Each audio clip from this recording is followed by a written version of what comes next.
For the last couple of days, I've been telling you guys that the left is going to desperately try to change the narrative because they are desperate to change the conversation that is taking place in America right now. Everyone saw Charlie Kirk get killed. But not just that, everyone is seeing the reaction to Charlie getting killed. I know that some of you may think it's cool or cute, hee hee ha ha, to celebrate Charlie's death, but normal people don't like that. Normal people do not think that's okay. And I think that the left is realizing that. So they are using different tactics to try to change the conversation. Because right now, the only thing on everyone's mind is, hey, these people not only murdered Charlie, but they celebrated it like a bunch of demonic evil ghouls. So the left is desperate to change the narrative. The first tactic that they used was they rounded up their chaos agents, much like Tyler Robinson. They rounded up their chaos agents and they sent them out to Charlie Kirk memorial services all across America. They were sending people out to destroy murals. They were destroying memorials. They were trying to start problems, trying to get a reaction from Charlie Kirk's supporters. So then they can point the finger and play victim and act like, oh, it's y'all that are violent, even though they are the ones that just killed Charlie and then danced on his grave literally seconds later. So they've been sending people out to these memorials, and I made a video about this over on my second channel. Go subscribe over there if you haven't already. But this hasn't really worked. So here's the next thing that they're trying to do. Enter Trey Reed. Trey Reed is a young black man that was found hanging down in Mississippi. Now, the investigation shows that Trey Reed did this to himself. But instead of spreading the facts, instead of accepting the facts, people started creating fake information about the case, while simultaneously saying that Trey Reed's death had to be some sort of retaliation for what happened to Charlie Kirk. Now, people started spreading information that Trey Reed was found with broken arms and broken legs, but that's not the case. The medical examiner has already confirmed that that is not true. Yet people are still spreading this fake information anyway. They don't care that it's fake. They don't care about Trey Reed. They don't care if the story's real or not. They just hate white people, for one. And they want to change the conversation. They want to be the victims. They don't want Charlie to be the victim, right? So they're all out here spreading this fake news, and the medical examiner had to come out and say, hey, none of this is true. And it just so happens that the chief medical examiner is a black guy. And the person leading the investigation and the police chief is a black guy. Yet they're pretending as if it's some sort of racist conspiracy, right? That racists who were upset about Charlie Kirk went to a college campus and killed this black kid for no reason. But what's sad is that people ending their lives, like the rate of people ending themselves, it is going up drastically, especially amongst young black men. And the most common way that a young black man ends his life is by doing what Trey Reed did. So the facts are out there, but they're totally ignoring the facts, and they're trying to morph this into some sort of hate crime, even though that's not what it was. But it gets worse. Because not too long after Trey Reed was found, they also found another man hanging in Mississippi. Now, obviously, that does sound odd. But immediately, people started sharing the information, claiming that, oh, another black man was found hanging in Mississippi. They're coming for us because they're mad about Charlie Kirk. Well, the reality is the man that was found hanging after Trey Reed was actually a 36-year-old homeless white man named Corey Zukadis. Now, this news came out. The pictures of this white man were shared on the local news. It's not hard to do research to find out that this was a white guy.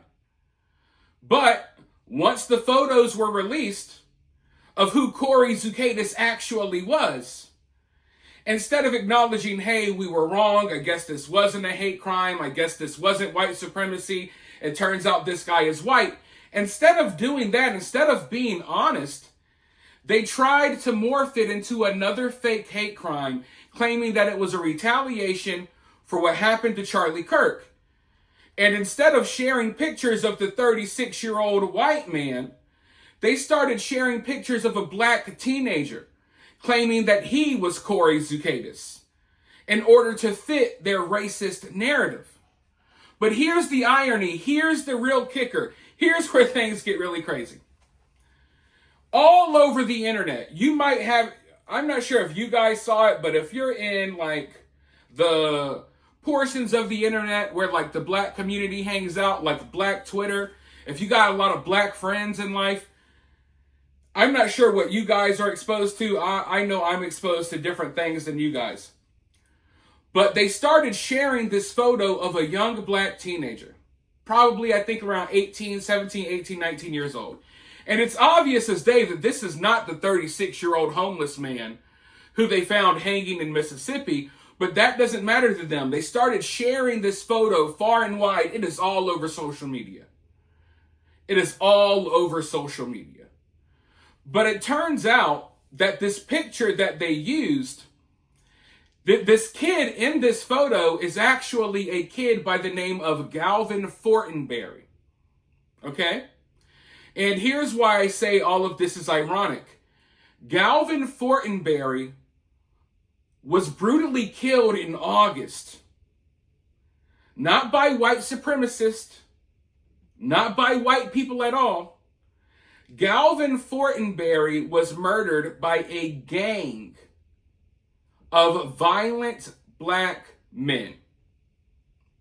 So they're out here spreading news of fake hate crimes while literally using a photo of a young man who was brutally, and he just brutally had his life ended so early by a pack of young black thugs. I think 2 of them were actually arrested this week. I believe they've arrested around 6 or 8 people in connection to his murder. But do they care about that? No. Have you ever heard of Galvin Fortenberry? No, you haven't. And you haven't heard of him because he was killed by a pack of young black men. But now you've heard of him when they wanted to use his picture for their fake hate crime. As they claim that white people are the worst, white people are out to get us, they're retaliating for Charlie Kirk. So it really shows you how sick these people are. It shows you the limits that they are willing to go to be the victim. They could not stand. They could not stand that for 5 or 10 minutes in this country, the black community were not propped up as the ultimate victims. People were looking at Charlie because Charlie was the victim of a tragic situation this week. And not the black community couldn't handle it. They had to be the victims themselves. So they couldn't find any real racism, so they had to create their own. They couldn't find any real hate crimes, so they created their own. And the left is promoting the hell out of this fake story as we speak because they want to change the narrative, but I'm not going to let them. And I need you guys to share this video because all of this fake information is being spread out there. And unfortunately, you know, we got a family. We got a family that is grieving the loss of Trey Reed, who tragically ended his own life. And now they're trying to weaponize his story and turn it into some race war story. And then you got Galvin Fortenberry, and his family is still mourning his loss. He was just killed in August, killed by violent black thugs. But they never showed any remorse. They never cared, never mentioned his name once. But they used his photo to claim that he was killed by white racists. That is absolutely disgusting. And it really shows that these people do not care about violence. They don't care when a young man gets killed. All they care about is, oh, did white people do this? Did white people do that? It is insane, the type of stuff I'm seeing. And even though all of this factual information is out there at your fingertips, you can find it in 30 seconds. It took me, folks, it literally took me 3 minutes to do the research for this video. But they won't do that research. They'll continue to spread their fake news and their hate. And this is why. Spreading fake news and fake info like this is why Charlie is dead now. Because of the fake info and the fake stuff that they were spreading about him. All of this fake, oh, he's racist and he's this, he's that. These people will stop at nothing. And after seeing Charlie get assassinated, these people are not trying to come together for a kumbaya moment. No. They are creating fake stories to add more fuel to the fire. So disgusting. So absolutely freaking disgusting. But I want to hear from you guys down in the comments below. What do you all think about this? While you're down there, hit that thumbs up, hit that subscribe, ring that notification bell, and I'll talk to you all very soon in the next one.